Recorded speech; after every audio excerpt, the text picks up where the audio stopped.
อีหลาฟังเอ่ยเด้อเฮ็ดอีหยังก็ตามถ้าเฮามีความมุ่งมั่นและตั้งใจความสำเร็จนั้นต้องเป็นของเฮาเอ้ยเป็นกำลังใจให้อีหลาเด้อชู้ๆมาก่อนไม่เขินลูกน่ารักจังเลย ไม่ใช่แค่คำพูดนะลูกที่ดาลาวมีบางอย่างเตรียมมอบให้หนูด้วยอ่ะประโยคเด็ดในรายการซุปเปอร์เทนบ่คิดบ่ฝันว่าน้องธิดาลาวนั้นจะเว้าประโยชน์นี้ออกมาเฮ็ดให้คณะกรรมการกับผู้ชมทางบ้านคนหนาวแตกสวดสวัสดี FC แฟนคลับทุกท่านก็แล้วกันมาพบมาพ้อกันคลิปนี้ทานผู้ชมบ่เว้าบ่ได้แล้วบ่เอ่ยถึงบ่ได้แล้วซึ่งค่อยก็ได้เฮ็ดคลิปนึงก่อนหน้านี้อันนั้นเป็นออเดิร์ฟแต่ว่าคลิปนี้ค่อยจะมาลงลึกเรื่องราวของน้องธิดาลาวได้ไปรายการซุปเปอร์เทนเป็นครั้งที่2แต่การไปครั้งนี้บ่แม่นการไปขึ้นห้องรำทำเพลงบ่แม่นว่าจะไปค้นหาตามหาไอดอลของตนเองแต่ไปตามการเสื้อเซิงของรายการซุปเปอร์เทนไผจะไปคิดไปฝันว่าจากเด็กน้อยมือนั่นไปยืนซันเห็นเน็ตไอดอลตนเองเห็นแอนอรดีไปเซอร์ไพรส์แล้วผ่านมาบ่ฮอดปีแม่นบ่มือนี้กลับกลายว่าตนเองต้องไปทำหน้าที่เอื้อยที่ดีต้องไปทำหน้าที่ไอดอลที่ดีเพื่อไปให้กำลังใจเพื่อไปสร้างไปสอนรุ่นน้องที่เติบใหม่ใหญ่ลุ้นทันผู้ชม FC กันครับหลายคนก็คงจะได้เห็นแล้วแหละมีน้องน้อยคนนึงแต่ว่าค่อยจำชื่อเราบ่ได้อาชีพของเราก็คือขายข้าวหลามอยู่กลางทางอยู่ข้างทางเป็นกลางทางอาชีพพ่ออาชีพแม่ก็คือเป็นผู้เฮ็ดข้าวหลามขายและหน้าที่ของน้องก็ทำหน้าที่เป็นลูกที่ดีมื้อใดบ่ได้ไปโรงเรียนก็ไปยืนข้างทางจับไม้คือไม้ไล่ยุงนั่นแหละผูกเสือกใส่แล้วก็ปัดแกว่งไปปัดแกว่งมาคอยเอิ้นคอยห้องรถที่กายไปกายมาให้จอดซื้อข้าวหลามช่วยแม่เพิ่นซึ่งน้องเฮ็ดได้ดีมันจะกลายเป็นจุดสนใจให้กับบรรดาผู้ใช้รถใช้ถนนพัดผ่านเส้นนั้นท่านผู้ชมหลังจากนั้นน้องน้อยคนนี้ก็มีการโซนเฮ็ดข้าวลงเฮ็ดข้าวหลามเนาะต่อมาก็เริ่มให้ห้องเพลงในทีแรกคณะกรรมการก็บอกว่าอ้าวอันอยู่บ้านมีอาชีพขายข้าวหลามน้องมานี่ลูกมานี่สิมาแสดงความสามารถอีหยังมาเฮ็ดข้าวหลามขายบ่ลูกบ่ว่าซั่นสิมาร้องเพลงว่าซั่น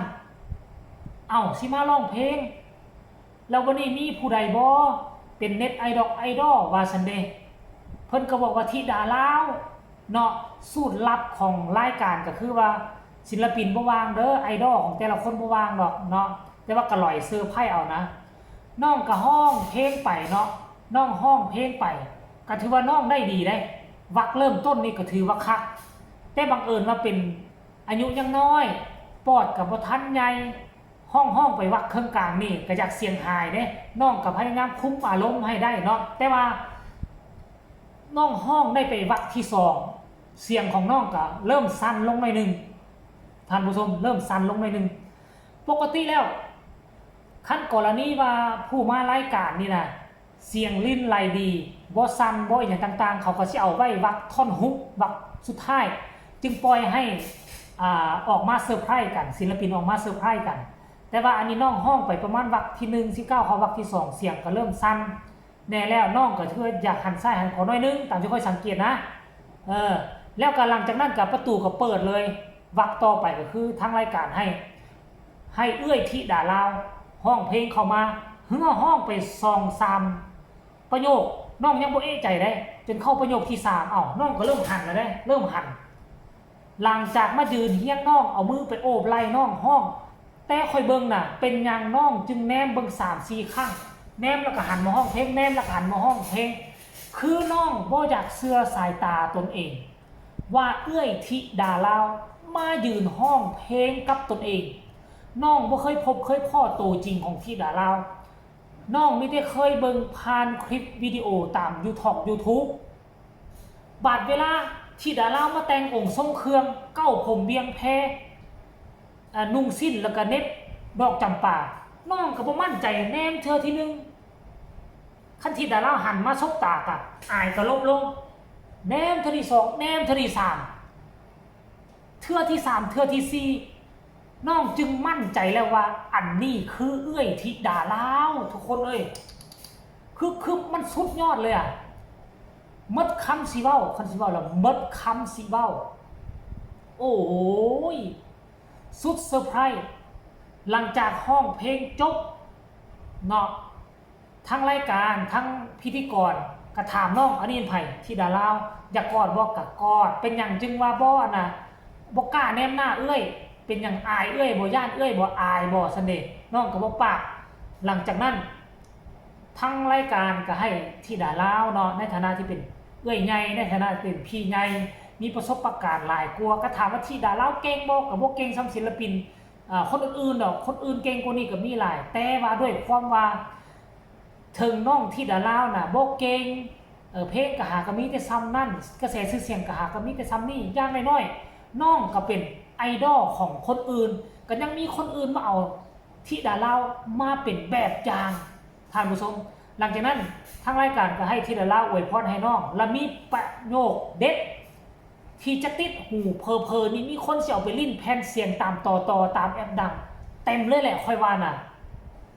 โอ้โหจำบ่ได้ว่าฟังเด้ออย่างจักอย่างแหละเนาะสิ่งใดก็ตามเขาถามว่าเฮามีความตั้งใจบ่คิดบ่ฝันว่าธิดาลาวในวัยอายุ12ปีจะสามารถคิดคำแบบนี้ออกกลางรายการสดๆได้ค่อยนี่นะคนหนาวแตกคนหนาวลุกเข้ากับมองเลยบ่ฮู้ว่าทุกคนเป็นแนวใดสำหรับตัวค่อยนี่คนหนาวแตกเพื่อเลยนะทั้งกรรมการทั้ง3ท่านก็อึ้งกับคำเว้าคำจาคำวาของธิดาลาวเฮ้ยตอนอยู่นอนหน้าคาเฟ่ตอนอยู่บ้านอยู่ซองก็เป็นคนคือบ่ฮู้หยังได้บ่ฮู้หยังแต่เวลาบาดขึ้นเวทีแต่เวลาบาดฮอดจุดที่สำคัญคำเว้านั่นมันเอาออกมาจะใส่หรือว่า FC แฟนคลับเว้าว่าธิดาลาวมีองค์ลงมีของมันเป็นแนวนี้แท้บ่ทุกคนเอ้ยเพราะว่าเฮาเข้าใจกันดีแล้วล่ะว่าวงการหมอลำนี่ส่วนใหญ่จะมีสิ่งศักดิ์สิทธิ์ที่ทุกคนจะต้องยกขึ้นเหนือหัวจะต้องเคารพบูชาหรือว่าคายอ้อจะเป็นผู้อยู่เบื้องหลังเฮ็ดให้ธิดาลาวสามารถเว้าคำนี้ออกมาและเฮ็ดให้คนทางบ้านและคนอยู่ในสตูห้องสตูดิโอห้องทรงน่ะคนหนาวแตกคนหนาวลุกทุกคนเป็นแนวใดค่อยบ่ฮู้สำหรับตัวค่อยคนหนาวแตกอีหลีแม้กระทั่งตอนนี้ค่อยเฮ็ดข่าวอยู่ค่อยก็ยังคนหนาวแตกมหัศจรรย์อีหลีจากเมื่อก่อนเป็นเด็กที่ต้องให้ศิลปินมาเซอร์ไพรส์ผ่านมาบ่ฮอดปีกลายเป็นศิลปิน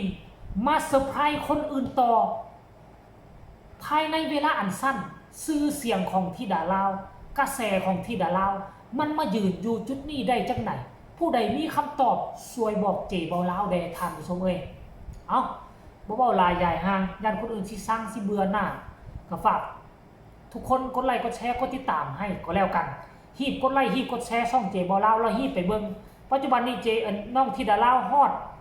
สนามแล้วฮอดหน้าเวทีกำลังไปรอซื้ออีหยังก็หลอกกระแล่มไปรอซื้อมันยังหุ่นเล่นน้ำคอกน้ำโคกยายรุ่นพาไปหน้าเวทียิ่งใหญ่อลังการเดี๋ยวคลิปหน้า